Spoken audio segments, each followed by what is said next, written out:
Well, first of all, your regret for voting for me confirms I'm doing a good job, based on what I know. Well, that's about just your a record and flippant what you statement, stand Mr. for. Secretary. Can I respond, Mr. Chairman? You may. I didn't ask. Senator, question. please let the Secretary have I'd be the floor. happy to, but then I can respond to his Your response. time's up, Senator, and willfully used, I might add. well- Your remarks do not represent the view of this committee. Well, Mr. Secretary, please. Well, I'd like to. I can't respond to everything he said because much of these are untrue, but I'll go through a few. First of all, I'm actually very proud of the work we've done with USAID. For example, I don't regret cutting $10 million for male circumcisions in Mozambique. I don't know how that makes us stronger and more prosperous as a nation. I raised don't regret Sudan, Mr. psychosocial support services. I raised for USAID. Sudan, Mr. Secretary. Can I not respond, Mr. Mozambique. Chairman, or do I? Senator, I'd ask you to suspend. You had 7 straight minutes. I chose to use my time that way, Mr. Chairman. That's my right to Please use my suspend, time that way. Secretary Rubio. Well, I can go on. I mean, there's other things here. We spent $227,000 for Big Cat's YouTube channel from USAID. Hey, patriots.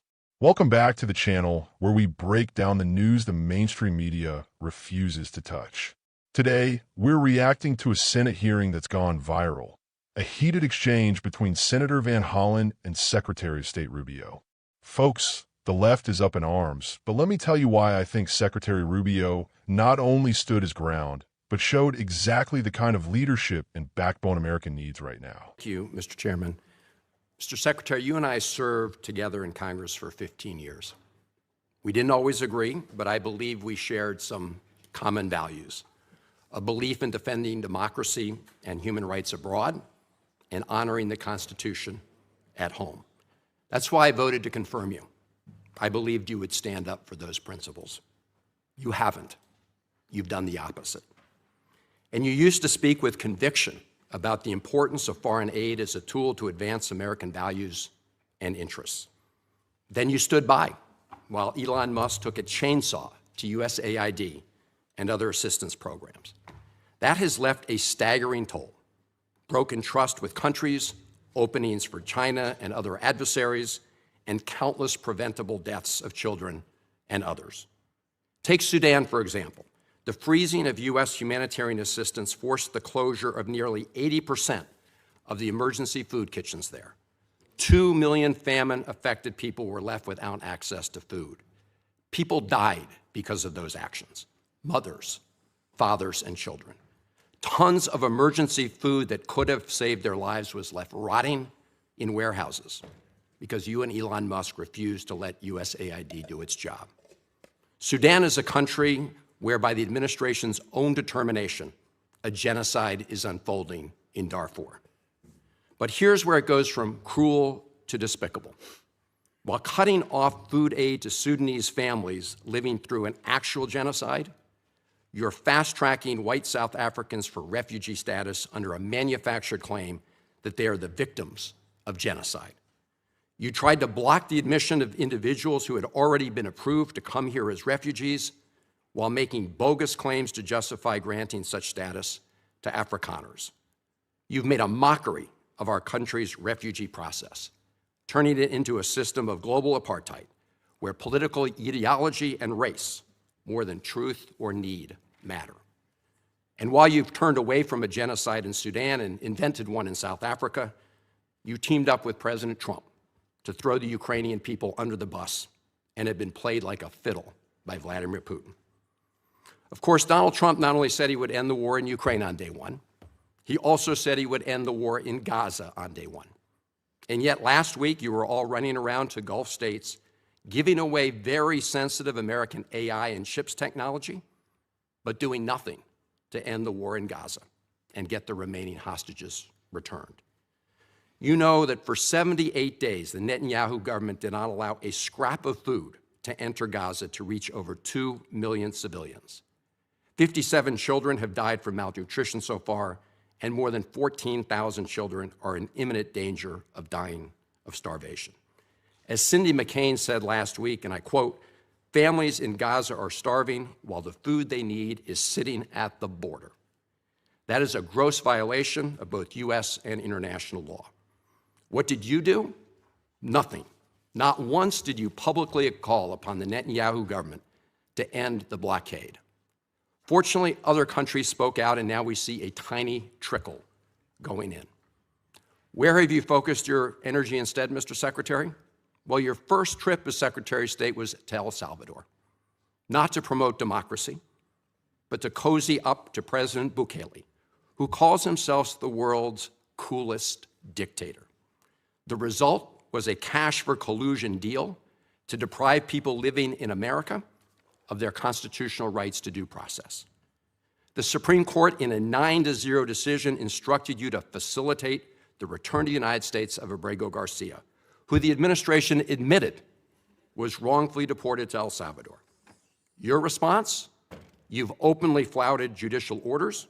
When asked whether you have been in touch with El Salvador to return Abrego Garcia, you boasted, quote, "I would never tell you that. And you know who else I would never tell? A judge." Clearly, you don't care about the Fifth Amendment right to due process, and you don't care about the First Amendment either, since you've been very busy snatching students off of college campuses for exercising their right to free speech. You dredged up a relic from the McCarthy era to claim that student protesters posed a threat to the foreign policy of the United States. Give me a break, Mr. Secretary. You know as well as I do this isn't about national security, it's about punishing free speech.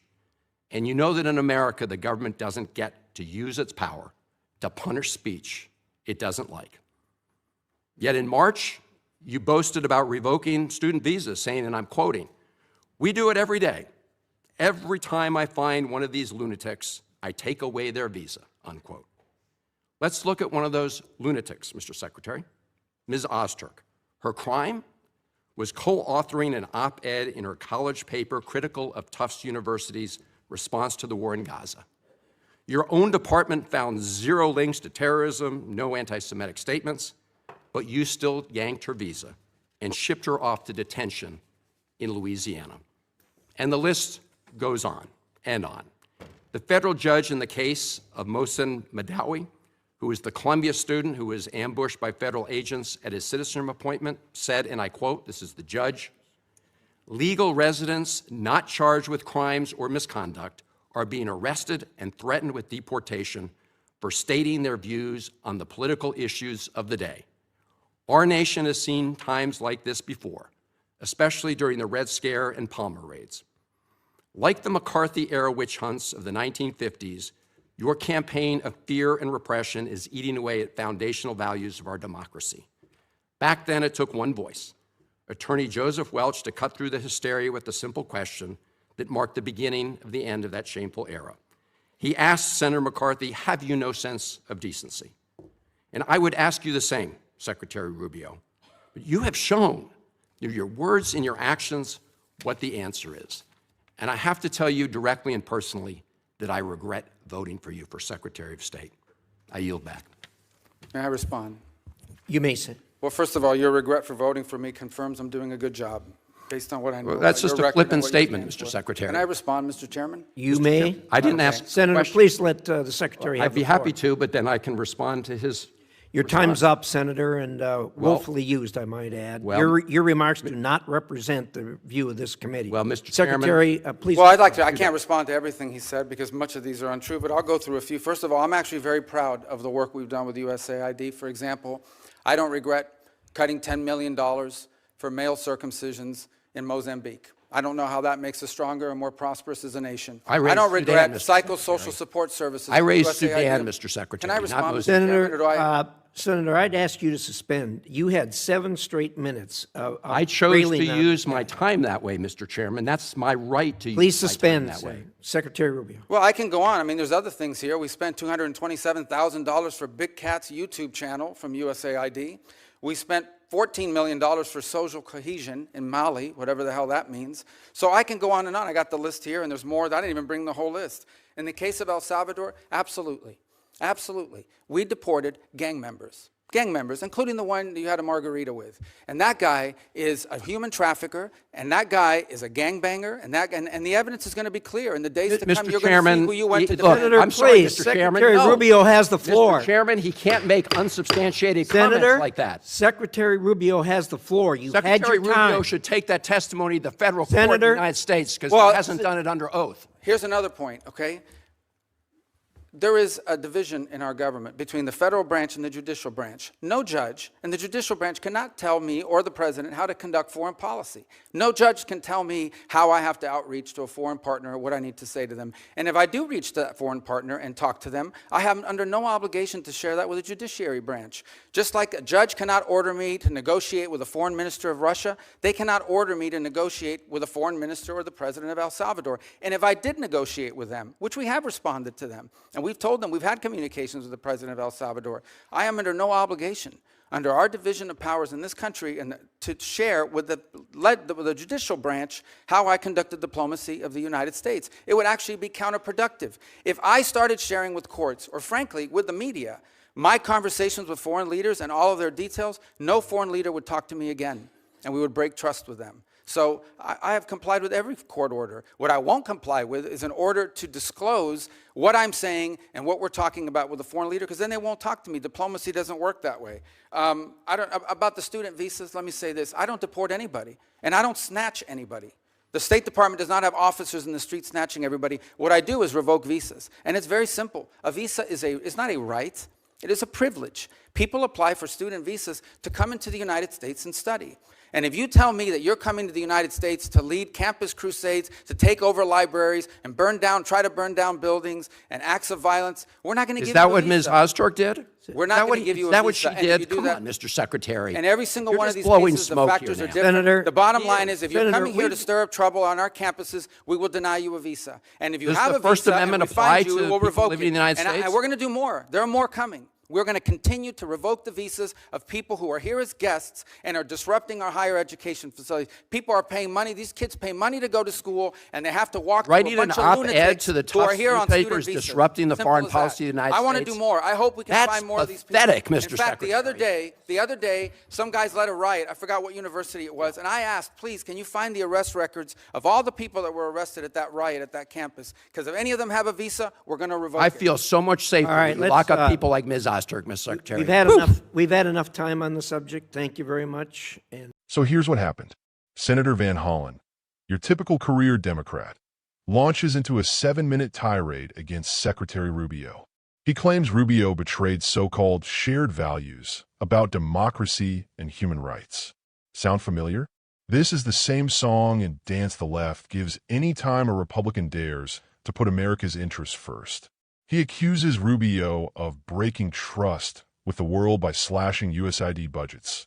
Says millions died in Sudan because Rubio and Elon Musk wouldn't let bureaucrats run up the foreign aid tab, and then launches into a wild conspiracy theory about manufactured genocide claims for white South Africans. Let's pause right there. Do you see the trick here? The left wants us to believe that America has some obligation to pour billions into foreign aid, no matter how wasteful, no matter who's in charge. That's not leadership, that's weakness. Secretary Rubio saw the waste and had the guts to cut it. That's what we voted for. Van Hollen's biggest gripe? That Rubio cut funding to USAID programs. He talks about emergency food kitchens in Sudan, but let's look at the facts. For years, USAID has been a black hole for your tax dollars, with millions going to questionable programs that have zero impact on our national security or prosperity. And Rubio unapologetically called it out. He cited $10 million for male circumcisions in Mozambique, $14 million for social cohesion programs in Mali, $200 grand for a YouTube channel about cats? Give me a break. That's your money gone. As a taxpayer, I don't want my hard-earned money funding failed social experiments overseas, especially when we have veterans on the streets and a border crisis right here at home. Rubio's right. America comes first. Now, Van Hollen tries to play the race card, suggesting that Rubio's State Department is fast-tracking white South Africans for refugee status while ignoring actual genocide in Sudan. This is classic leftist projection. If you're white, you can't possibly be a victim. If a Republican says anything about helping white farmers in South Africa, suddenly it's apartheid or manufactured genocide. But here's the truth. South Africa is a mess. White farmers are being murdered. The left wants to ignore it because it doesn't fit their narrative. But the State Department has a duty to process all claims fairly, regardless of skin color. If there's credible evidence you better believe America should stand up for all victims of persecution, no matter who they are. Then Van Hollen goes off about Ukraine and Gaza. He says the administration threw Ukraine under the bus. Folks, let's remember, we've poured hundreds of billions into Ukraine with no accountability, no end in sight. Meanwhile, our own border is wide open. Democrats want endless war, endless spending, and zero results. On Gaza, he complains that we haven't called out Israel enough. This is the left in a nutshell, always blaming our allies, never holding terrorists accountable. Secretary Rubio refused to play that game. He focused on giving Israel the support it needs and keeping America safe from threats in the Middle East. And how about El Salvador? Van Hollen accuses Rubio of cozying up to President Bukele, who, by the way, is the first leader in decades to actually take on gangs and restore order in his country. That's a good thing. When the Supreme Court tried to micromanage foreign policy, Rubio stood firm. He said, "No judge can tell me how to negotiate with a foreign leader. That's how it's supposed to work." The Constitution gives the executive branch the power to conduct diplomacy, not unelected judges. Now, here's where it gets really rich. Van Hollen whines about student visas being revoked for peaceful protesters. Let's be real. These are not peaceful protests. We've seen campus riots, library takeovers, vandalism, intimidation of Jewish students. If you're here on a student visa and you break the law or disrupt campus life, you should be out, period. A visa is not a right. It's a privilege. America welcomes students from all over the world who come to learn and respect our laws. If you abuse that privilege, you lose it. That's common sense. Rubio said it loud and clear. We do it every day. Every time I find one of these lunatics, I take away their visa. Good. We need more of that, not less. The left is melting down because, for once, a Secretary of State isn't apologizing for America, isn't wasting your money, and isn't letting the courts or the mob run foreign policy. Van Hollen says he regrets voting for Rubio. Well, that tells me Rubio's doing exactly what we elected him to do. He's putting America first, cutting waste, standing up to judicial overreach, defending our allies, and making sure our laws mean something. To Secretary Rubio, I say, keep going. Don't back down. The silent majority in this country is sick and tired of weakness, waste, and woke nonsense. We want strong borders, strong foreign policy, and a government that works for us, not for foreign bureaucrats or campus radicals. If you agree, smash that like button, share this video, and let me know in the comments. Are you glad we finally have a Secretary of State with a backbone? God bless you. God bless America. And as always, stay patriotic.